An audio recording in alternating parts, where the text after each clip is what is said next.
Welcome to As the Key Turns. I'm David Lehman, and I'm a retired prison guard from the United States Penitentiary in Marion, Illinois.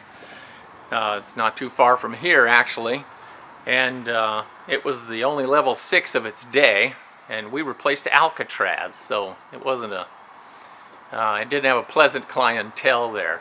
What I wanted to talk about today was my storage facility. People want to know, well, how come you can travel all over the world and do all these kinds of things, and why and what for and all that? Well, it's because while I worked at that penitentiary, I was building this kind of place. And the way it worked was when we built a house, which is way back there in the background. I'll get some photos of that for you too. And after I built that, then we didn't have any rent to pay or mortgages or anything, because we built it cash as I went along over the 3.5 years that I built that house. We had no bill, and then I paid off for my vehicle, which I'll show you a picture of that here too.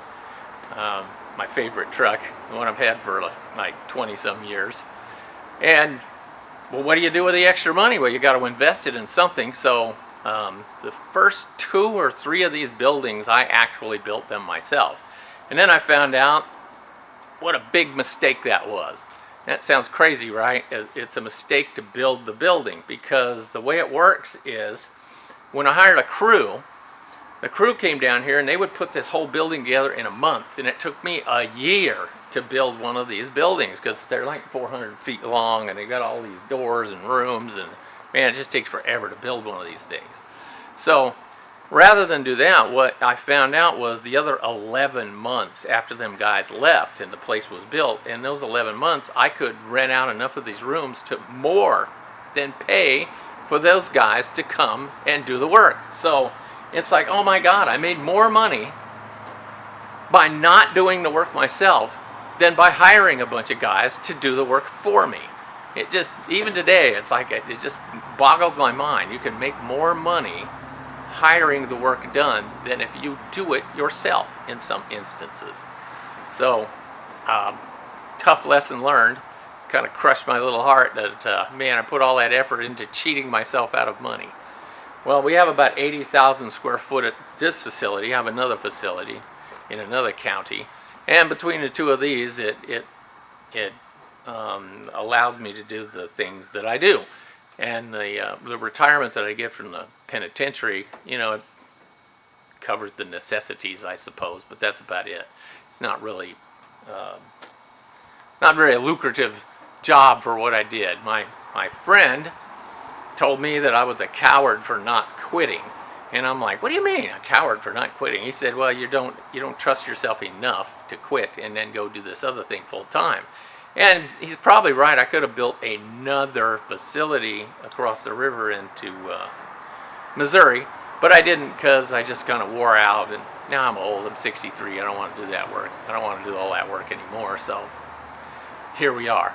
But a thing that I wanted to talk about today, and I'll show you some of the stuff, is what I'm doing is I'm clearing out these rooms from the deadbeats. What happens is people stop paying their rent and they move away.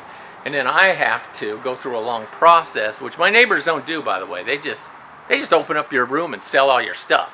And one day they're going to get caught and they're going to get sued, and it's going to work out really well for the person they stole all the stuff from, because that's what you're doing. You're stealing it. So anyway, I got to send them they have to be late. You have to send them a letter, and you have to wait a certain period of time. Then you put an ad in the newspaper. And then you have a public auction where they bring out people and they buy it. Well, some of this stuff is so much crap that nobody wants to actually purchase it. And I'll throw up a few photos of some of the junk, the units that I have, because I have to take photographs of these units before I sell them. So when people say, oh, I had a brand new Mercedes-Benz in there and a Rolls-Royce and bars of gold, I can say, well, here's the photos of it. Where's this bar of gold and Rolls-Royce? And it sold for $15, because that's what a lot of these units sell for, like under $50 most units sell for, even the large ones. And anyway, a lot of them, everybody looks at it and says, man, there's so much junk in there, I don't even want to deal with it. And so they don't purchase it. So I end up inheriting it, and I have to dispose of all the property. So here, let me show you my favorite truck. Here's my favorite rusty old truck.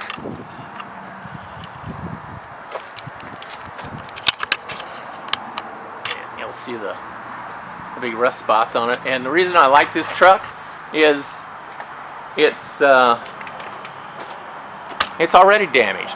Who cares if it gets damaged more? And here's what I've got on the trailer today. You'll see piles of clothes. Americans have about 50% of what they throw away is clothes.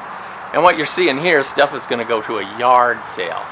Now, if I can talk my wife into it, I'll let her come out here and describe the yard sale to you. But what we do is we take all the stuff that you're seeing right here, and we have a yard sale, and we just sell the property to people that come by.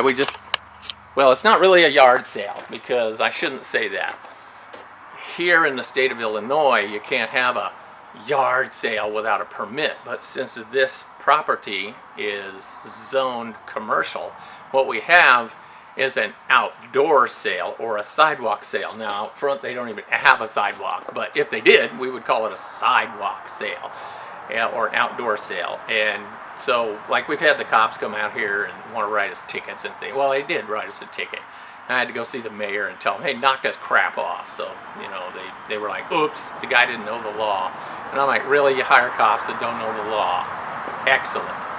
So we got that straightened out. So we don't call it a yard sale anymore. Now it's an outdoor sale. Otherwise, the cops get all worked up and come out and try to write us tickets and shut us down. And we have big arguments. It's just not worth it.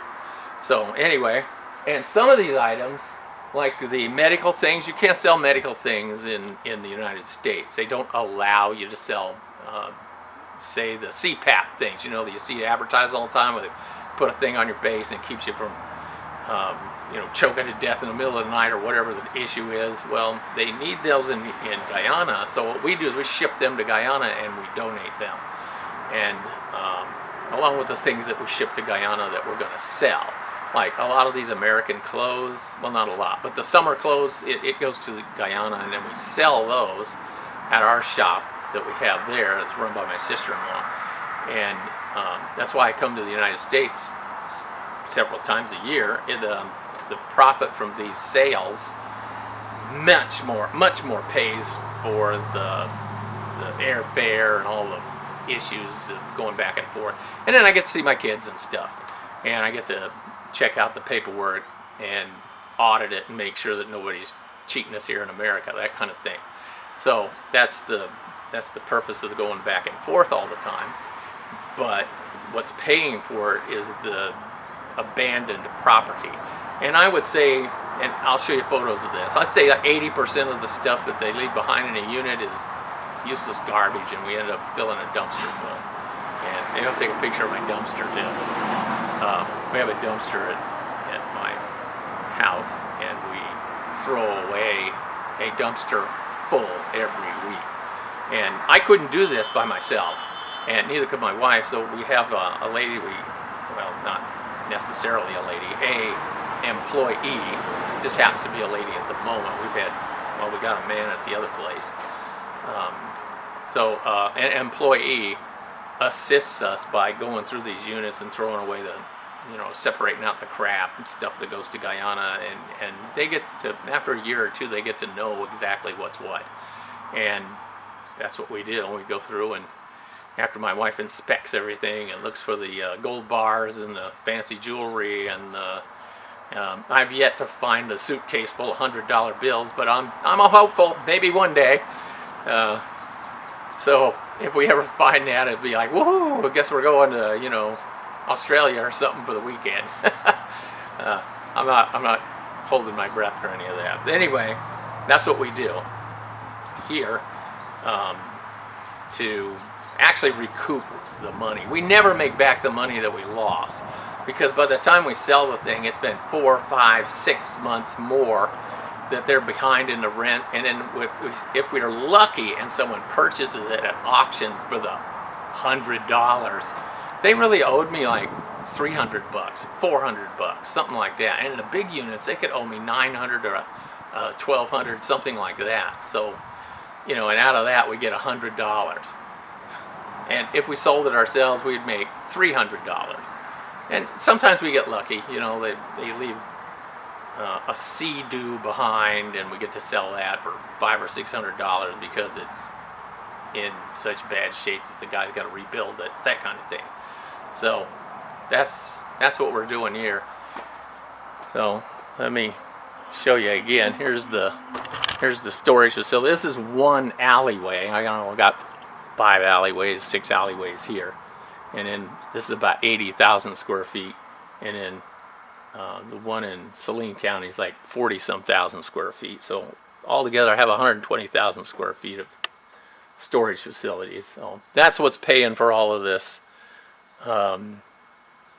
lifestyle of which I am living. That people are like worried to death that my God, we pay them guys way too much. Okay, maybe you do, but this is not a symptom of that.